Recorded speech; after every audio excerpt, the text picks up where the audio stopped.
Guys, welcome to my YouTube channel study IQ class. कल हम लोगों ने पढ़ा था 1600 चार्टर्स के बारे में, 1600 ईस्वी का चार्टर, जिसमें मैंने आप लोगों को बताया था कि किस तरीके से ईस्ट इंडिया कंपनी इंडिया में आई और आने के बाद अपना ट्रेड स्टैब्लिश कर लिया।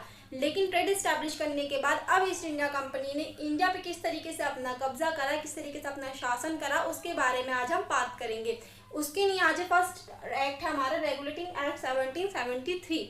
1773 का रेगुलेटिंग एक्ट आपको पढ़ाने से पहले मैं आपको बताऊं सिर्फ टू मेन बैटल, जिसके बाद ईस्ट इंडिया कंपनी अपना रूल इस इंडिया में स्टार्ट कर लिया था। तो वो बैटल से battle of Plassey in 1752, battle of Buxar in 1764, मतलब कि प्लासी का युद्ध और बक्सर का युद्ध। प्लासी का युद्ध जो कि नियर भागीरथी रिवर में हुआ था, भागीरथी रिवर के पास हुआ था, जो हुआ था ईस्ट इंडिया कंपनी और नवाब ऑफ बंगाल के बीच में, जिसमें ईस्ट इंडिया कंपनी ने विजय हासिल की थी। उसके बाद आता है सेकंड बक्सर का युद्ध, जो हुआ था बैंक ऑफ द गंगा की रिवर के नदी के किनारे, जो था बिहार में, और ये हुआ था East India Company combined armies of Mughal, Awadh and Bengal के बीच में, जो सिराजुद्दौला और मीर कासिम के बीच में माना जाता है।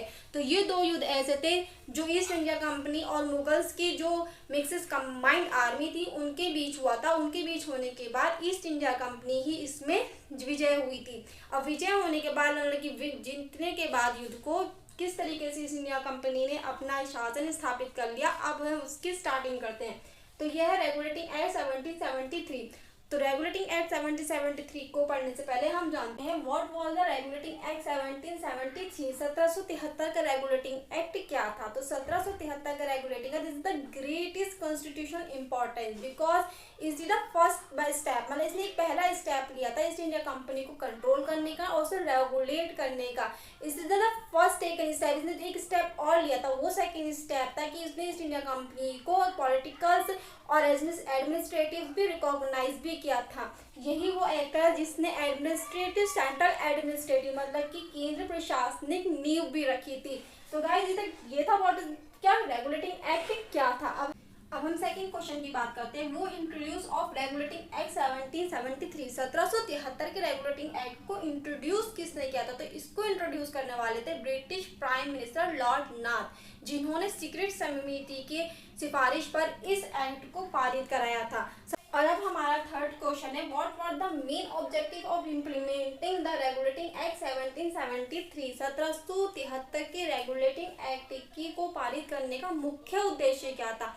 तो इसका मेन जो ऑब्जेक्टिव था वो था कि ब्रिटिश की कंपनी के जो भी फंक्शंस थे उनको इंग्लैंड और इंडिया दोनों स्थानों पर नियंत्रित करना था, और कंपनी की जो भी त्रुटियां या जो भी फॉल्ट थी, जो भी कमियां थी, उनको दूर करना था। उसके बाद इन्होंने कि दो मेन बिंदु थे, मतलब कि दो ही पॉइंट है, एक इंग्लैंड था और दूसरा इनका इंडिया था। उसमें इन्होंने दो संस्थाएं बनाई थी, एक था हमारा कोर्ट ऑफ डायरेक्टर, दूसरा था हमारा कोर्ट ऑफ प्रोप्राइटर्स। तो कोर्ट ऑफ डायरेक्टर जिसे हम निदेशक मंडल के नाम से जानते थे, और सेकंड था शब्दधारी मंडल, जो कोर्ट ऑफ प्रॉपर्टी शब्दधारी मंडल। ये दो संस्थाएं ऐसी थी जो पूरी कंपनी को ऊपर अपनी संस्था चलाती थी, मतलब पूरी कंपनी को अपनी मेन वाली संस्थाएं थी वो थी court of directors and court of proprietors. जो कोर्ट ऑफ डायरेक्टर थी उसे हम निदेशक मंडल के नाम से जानते थे, जो कोर्ट ऑफ प्रॉपर्टी उसे हम शब्दधारी मंडल के नाम से जानते थे।